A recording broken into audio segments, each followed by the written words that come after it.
আসসালামু আলাইকুম গাইস, যারা ভাবতেছেন যে আইফোন 14 নতুন নেবেন তাদের জন্য বেস্ট অপশন হতে পারে এই ফোনটা। ঠিক আছে, আইফোন 14 এটা কিন্তু আমি যদি ফোনের সম্পর্কে বলি, এটা কিন্তু ব্যাটারি আছে 99%, 100% ওয়াটারপ্রুফ আছে। ঠিক আছে, ওয়াটারপ্রুফ ফোন।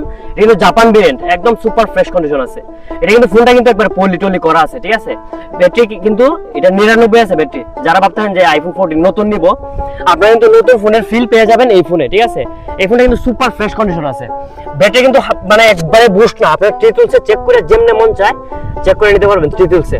ঠিক আছে, কম্পিউটার চেক বলেন বা যে কোনোভাবে চেক বলেন, যে কোনোভাবে চেক করে আপনার ফোন নিতে পারবেন। রেড কালার, একদম সুপার ফ্রেশ কন্ডিশন, মানে ফোনের মধ্যে একবারে বিন্দু পরিমাণ যে একটা স্ক্র্যাচ বা ডেন্ট কোনো কিছু নাই, একদম ফ্রেশ কন্ডিশন আছে।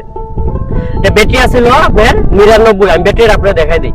ঠিক আছে, এটা ব্যাটারিটা আছে 99। ঠিক আছে, ব্যাটারি 99 আছে। সো এই ফোনটা যাদের লাগবে আপনারা আমার সাথে যোগাযোগ করতে পারেন। আমার হোয়াটসঅ্যাপ নাম্বার বা আমার টিকটক আইডি আছে, আপনার ফেসবুক আইডির সাথে যোগাযোগ করতে পারেন, বা আমার যে কোনো আইডি আছে আপনার মেসেজ দিলে এই ফোনটা পেয়ে যাবেন। একদম super fresh condition, Japan variant, 128 GB. ঠিক আছে, কোনো স্ক্র্যাচ নাই কিন্তু ফোনের মধ্যে, একদম ফ্রেশ কন্ডিশন আছে। সো এই ফোনটা যাদের লাগবে আপনারা কিন্তু কাইন্ডলি যোগাযোগ করতে পারেন। আপনারা নতুন কিনলে যে কথা, এই ফোনটা নিলে সেম কথা। 99 ব্যাটারি হেলথ, একদম ওয়াটারপ্রুফ আছে। সো এই ফোনটা যাদের লাগবে যোগাযোগ করতে পারেন। আসসালামু আলাইকুম।